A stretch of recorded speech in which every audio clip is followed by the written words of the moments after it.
What's up, y'all? Sparta here. For this video, what I want to do is I want to compare the Sony WF-1000 XM4s to the AirPods Pro, Apple AirPods Pro. Um, Obviously, my V60 is what I'm going to be using when it comes to having them connected. The XM4 is connected. iPhone 6s with the AirPods Pro here.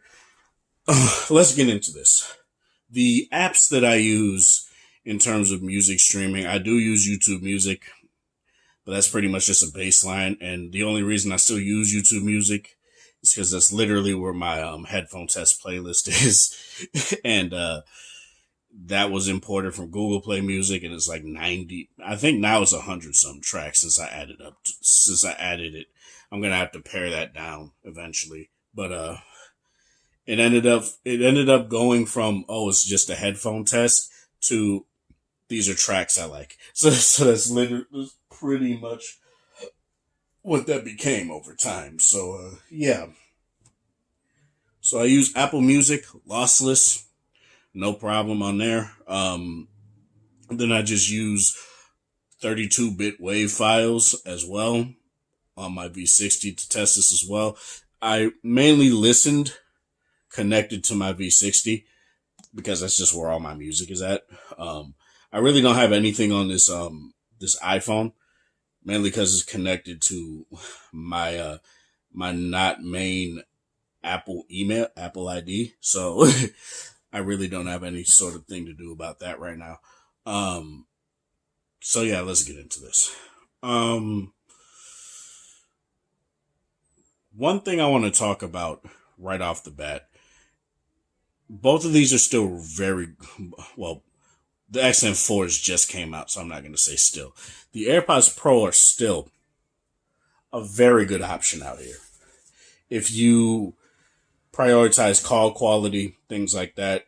If you're an Apple evangelist, I guess you would say, or enthusiast, I would go with the AirPods Pro.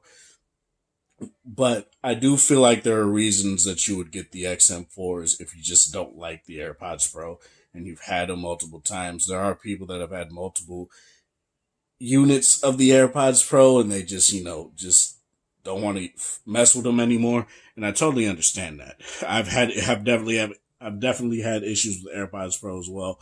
They're not perfect. The very funny thing about constantly saying that Apple products just work is that there are times when they don't, and I will get into that a little bit later. Um, let's talk about the pros of each.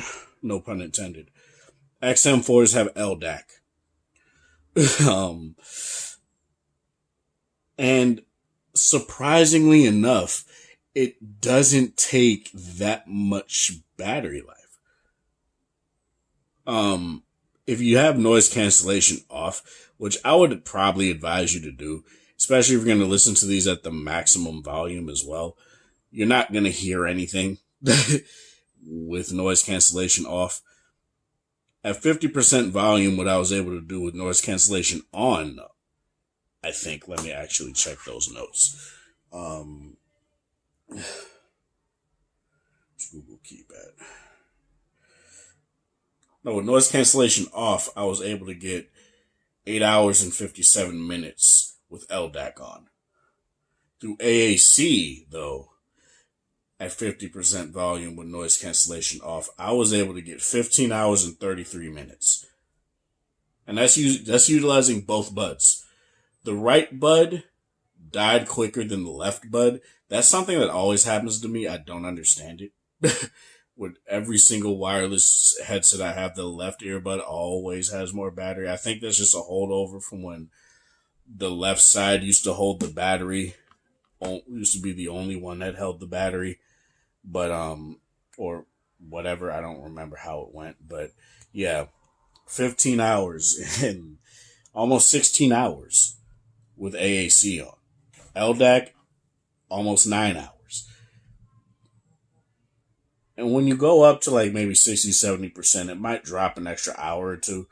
And that's still like 7 hours, 6, 7 hours. The main reason I would advise not to use LDAC all the time, especially if you're bustling, running through a city or whatever, you're going to have connection losses. You're just going to have it.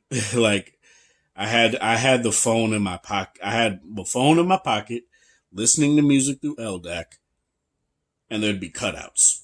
So there are some kinks to work out, but that's just something that tends to happen with Bluetooth headsets anyway when they use higher or I get better compression options. So you're just gonna have to deal with that when it comes to LDAC. AAC SBC on here, LDAC AAC SBC on here.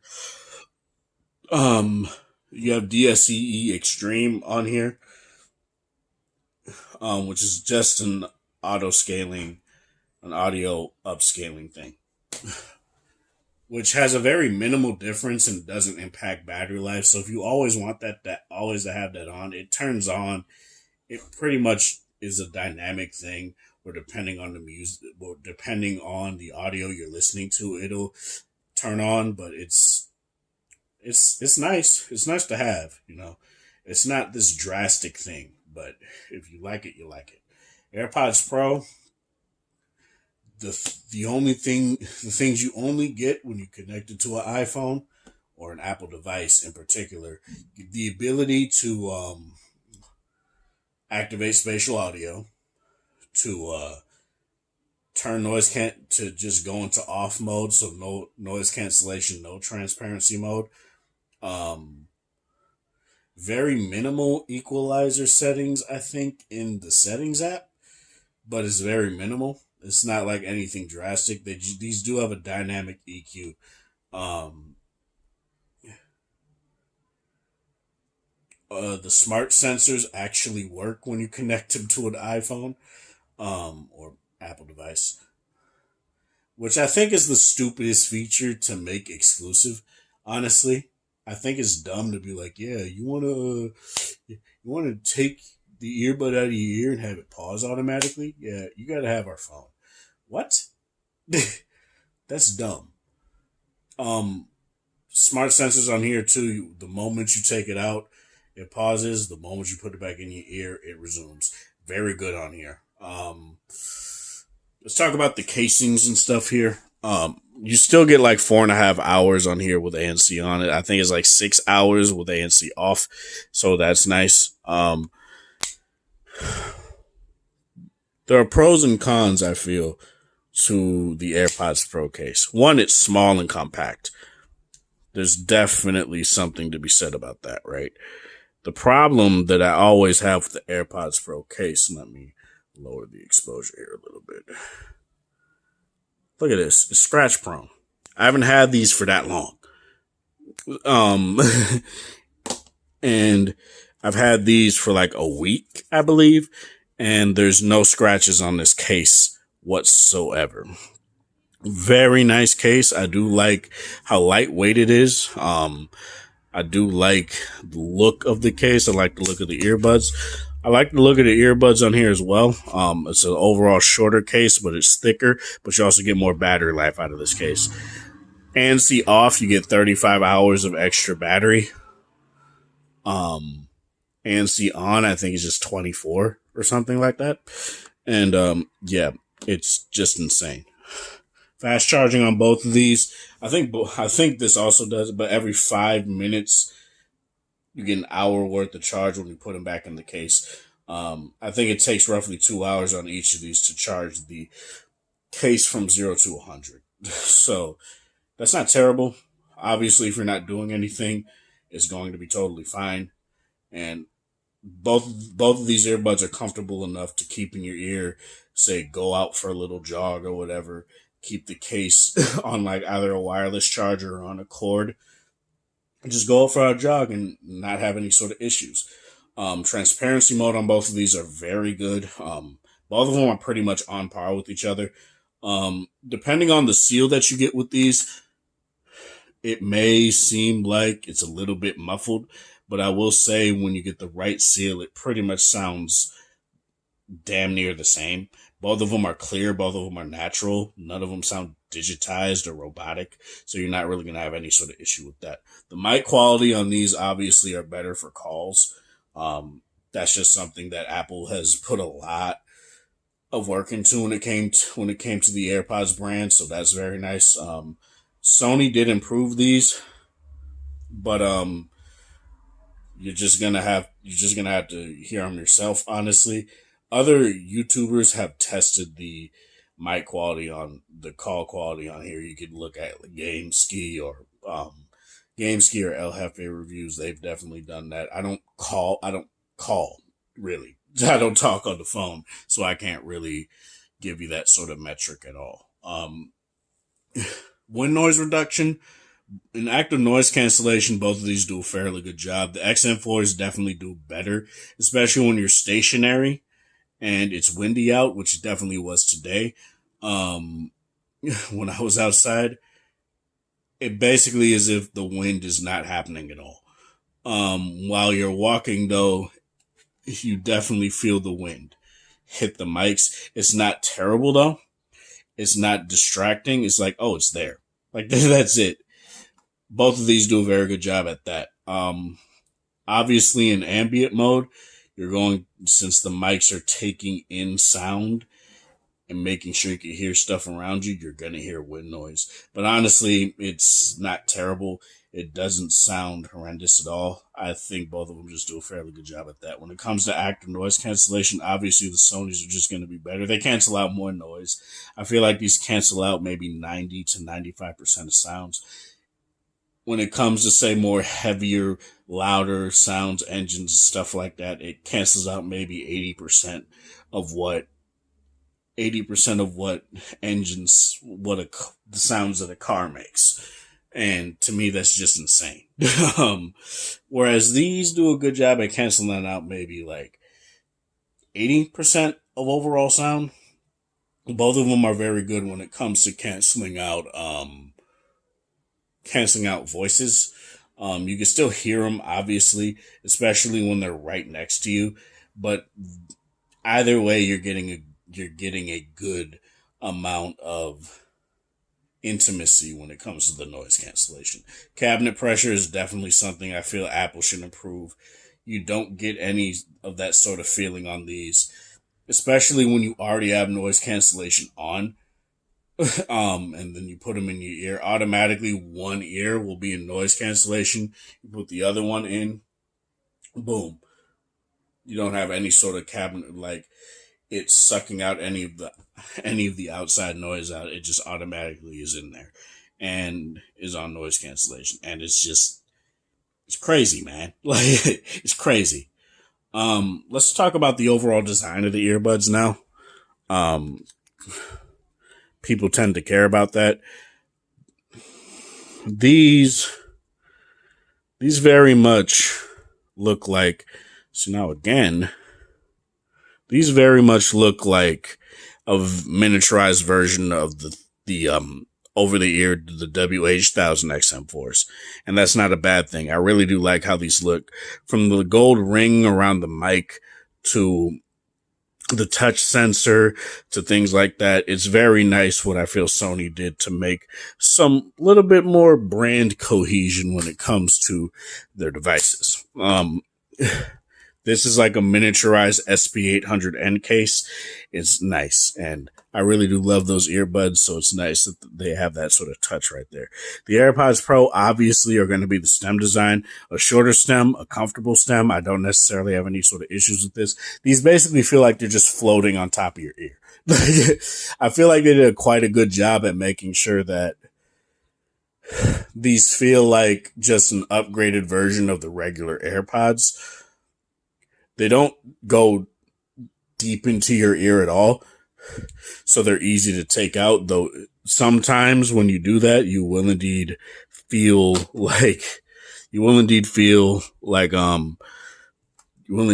this happen, where the tip gets a little inverts. So that's something you're going to have to pay attention to there. But overall, I do feel like both of these are designed fairly well. I like the look of both of them. Just wish the AirPods Pro came in black. That's it. Because these get dirty. These get very dirty, dog. And while black doesn't mitigate, earwax, it doesn't. it doesn't give you an overly disgusting look like having it on a white earbud. So I really do wish Apple would do that. Obviously, you have Lightning on here, you have USB-C on here, you have your light bar right here to show you when it's charging and when it's done charging, things like that. You have a little dot right here to show you when it's charging, when it's done charging, when it's pairing, and things like that. So that's very nice. Let's talk about sound. Historically, the AirPods Pro have been known as like an unexciting earbud to use for music. I really feel like they're good for podcasting. I do. I feel like they're clear. No real issues with that, which is mainly what I use True Wireless for anyway. But yeah, these have a fairly, I don't want to say, I've always had an issue with like higher frequency sounds. So like snare drums, S sounds, things like that. I feel like when it comes to the higher pitched sounds, they get a little bit too sharp. They get a little bit too they have a little bit too much impact, and they hit very hard, and it kind of gets a little bit grating. If those kind of things don't bother you, you're gonna be fine. But for me, it does kind of get to the point where I feel they need to tune that a little bit better next time around. But let's talk about what the XM4s do. The XM4s are very interesting. The stock sound that you get out of them, you're either going to love or you're going to hate. I like it. I really do. I don't really have any sort of issue with how they sound out of the box. And it's very interesting because they have this warmth to them. They have a good amount of bass. But what is very nice is that you can still hear intricate sounds within a track, no problem.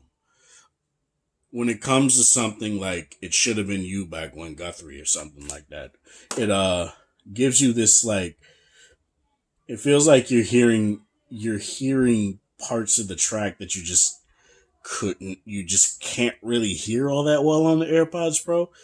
And the only real reason I could hear them now is because I've listened to this track plenty of times, and the AirPods Pro just don't really reproduce that all that well. Are You That Somebody by Aaliyah is another example of a vocalist that you can hear the warmth in her voice quite well when it comes to something like the XM4s. Both of them do a very good job at that. They don't really get shrill, and vocal clarity is quite nice. I really do feel as if Sony in particular just did a good job of being like, look, have booming bass, but you can still hear the intricacies of the track, no problem, as well as being able to hear the vocalist basically being front and center. I do feel like the XM4s do a very good job at that. Whereas Apple, they do a good job at giving you the voices up front and center, but everything else kind of takes a back seat to where you can't really hear the more satisfying, parts of a track if you really do like that sort of thing. Neither of them are bad. Both of them are definitely an acquired taste. But in terms of what I feel one does better than the other, I just honestly feel like the XM4s are just the more satisfying earbud to listen to overall.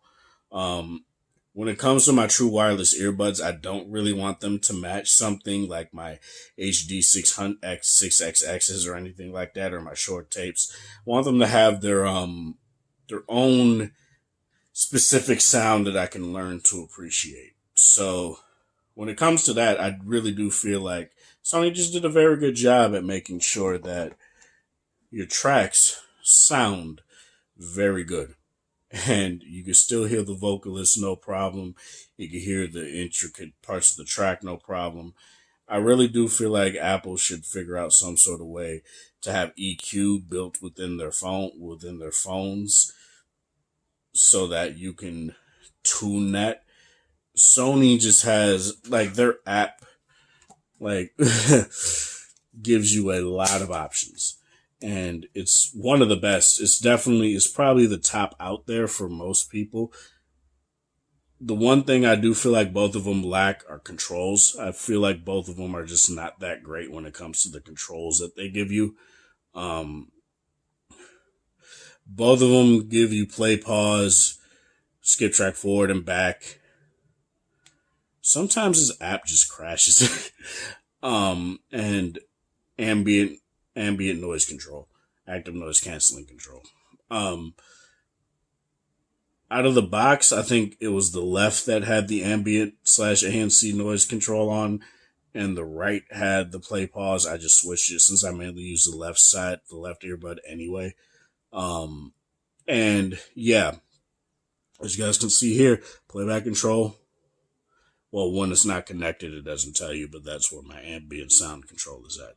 When you go into the equalizer here, you do get I think it was like 1, 2, 3, 4, 5, 6, 7, 8, 9, 10, 11, 12.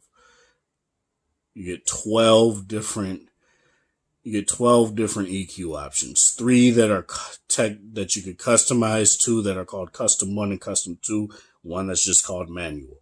So that's very nice. These are very malleable earbuds that I feel do a very good job at giving you a very custom sound. And to me, the AirPods Pro, I feel, need that.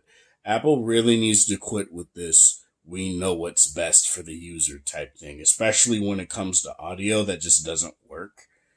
And I feel because people like different things. And honestly, just allow that, Apple. I shouldn't have to use some sort of third-party equalizer app to get what I want out of these headphones. That's all. Overall, I feel like both are still a very good option.